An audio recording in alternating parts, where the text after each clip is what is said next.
আসসালামু আলাইকুম রহমতুল্লাহি ওবরকাতুহ।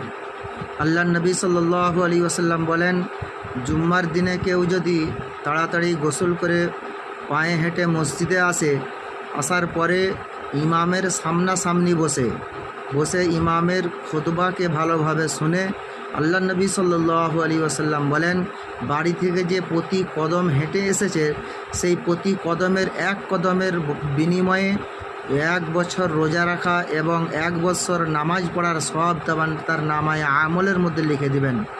এই জন্য জুম্মার দিন খুব বরকতময় দিন, আমরা সকলে আমল করব ইনশাল্লাহ।